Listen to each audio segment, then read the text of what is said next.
Le Zohar ce matin, Parashat Behar, il dit, Ivdu et Adonai bir'a. Servez le Dieu, votre Dieu avec crainte. De quoi on parle? Ma'u bir'a. Quelle est la crainte? Il dit ici, Reshit Chochma Irat Adonai. La crainte, elle emmène la Chochma. Elle emmène la sagesse. C'est ça qui emmène. Quand tu crains Dieu, Dieu te donne la sagesse. Okay? Vous savez, il y avait un non-juif, il était dans un train. Et dans le train, il y avait un rébé, un grand rébé, qui a voyagé d'une ville à l'autre avec son shamash, avec son serviteur. Alors l'autre, il voyait comment l'autre, il s'élève. Rabbi, vous voulez un café? Rabbi, vous voulez un verre d'eau? Et là, l'heure de lunch est arrivée, à midi. L'autre, il est parti préparer des poissons, des petits poissons, des sardines à son maître. Le gars, il voyait comment le juif, il était en train de nettoyer, couper la tête de poisson et le préparer pour le... Il lui a dit, je t'admire. Comment tu sers ton rabbin? Il dit, dis-moi, vous êtes les juifs, vous êtes très racham. C'est quoi votre secret? Alors, il voulait travailler, et l'autre, il dérangeait avec des questions. Alors, il lui dit, tu sais, nous, on mange beaucoup de poissons, ça nous donne la sagesse. Ah oui? Il dit, alors vous avez des poissons, je peux acheter la tête d'un de vos poissons, là, je vais l'acheter. Il lui a dit $100. $100!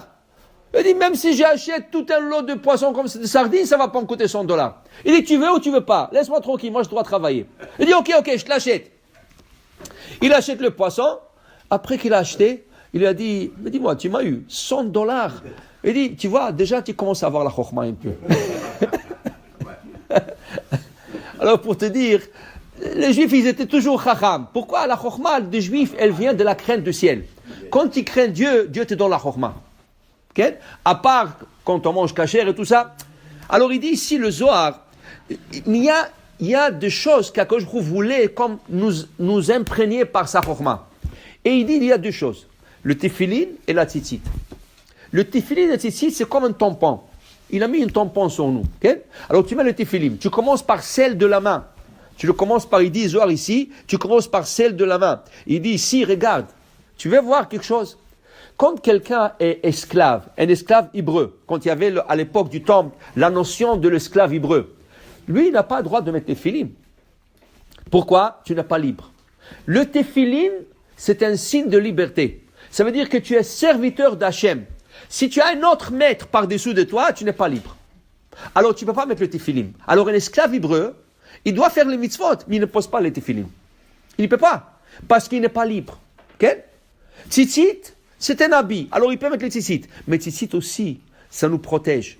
Ça protège. Quand on a traversé la mer Rouge, la mer voulait engloutir et les Juifs et les Égyptiens. Et Akadosh Baruch Hu dit non. Vous savez, il a dit aux vagues, vous savez, mes enfants, ils vont porter le tzitzit, et il y aura 2 fils en avant et 2 fils en arrière. Rien que pour ces 2 fils en avant et en arrière, vous devrez vous séparer. Alors, de deux côtés, ils voulaient engloutir les Juifs. Alors Hachem dit non. Les Juifs, ils vont avoir à droite la mezouza, chez eux à la maison. Et à gauche, le tefillim de la main. Alors le lot, il s'est séparé. Et c'est comme ça qu'ils ont traversé, avec une promesse qu'ils vont mettre la tzitzit, et ils vont avoir une mezouza, ils vont avoir le tefillim. Alors il dit, Rabbi Shimon Bar Yochai, il dit ici dans le Zohar, ça montre un signe de liberté, et qu'une personne a reçu le joug du ciel sur lui. C'est ça? Et c'est pour ça, ils vont se plaindre un jour dans le désert. Ils vont se plaindre. On se rappelle des poissons qu'on a mangés gratuitement en Égypte. Rachid dit, qu'est-ce que c'est le poisson gratuit? Les Égyptiens ne leur donnaient même pas du pain. Vous savez qu'est-ce que les Égyptiens ont nourri les Juifs en Égypte? De la matzah. Pourquoi la matzah? Parce que la matzah, ça prend plus de temps de digérer. Alors ils voulaient économiser. Alors ils leur donnaient la matzah. Comme ça, la matzah leur dure dans l'estomac plus longtemps. Ils n'auront pas à leur donner. Alors quel poisson gratuit? Alors Rachid dit, quand les femmes allaient puiser de l'eau pour leur mari qui travaillait dans le brick, Hachem a envoyé dans le puits toujours des petits poissons, des sardines. Et quand les femmes puisaient de l'eau pour donner à boire à leur mari, ils trouvaient des sardines. Et ils leur préparaient des sardines, et avec de l'eau, ils venaient à midi leur donner à manger là-bas où ils travaillaient. Okay? C'était gratuit. Qu'est-ce que c'était gratuit? C'est ça qu'ils ont eu le oui, bon, Hachem, c'est ça. Comme ça, ils ont construit un de 7 piliers du monde. Le pyramide. C'est un de 7 piliers du monde. Regardez, les briques du pyramide n'ont pas de ciment entre le brique. Il n'y a pas de ciment. C'est la précision d'une pierre posée sur l'autre. Comment ils sont posés et l'espace entre. On dit, tu peux même pas prendre une feuille de papier et la passer. Elles sont exactes, le brique. Ça, c'est un chokhmah juif, ça. Ça, c'est un qui regarde. Depuis, on parle de 3500 ans et encore ça tient. Encore ça tient. Alors, c'était quoi la chose? La chose était, ils n'avaient pas de Torah. Ils n'avaient pas de mitzvot.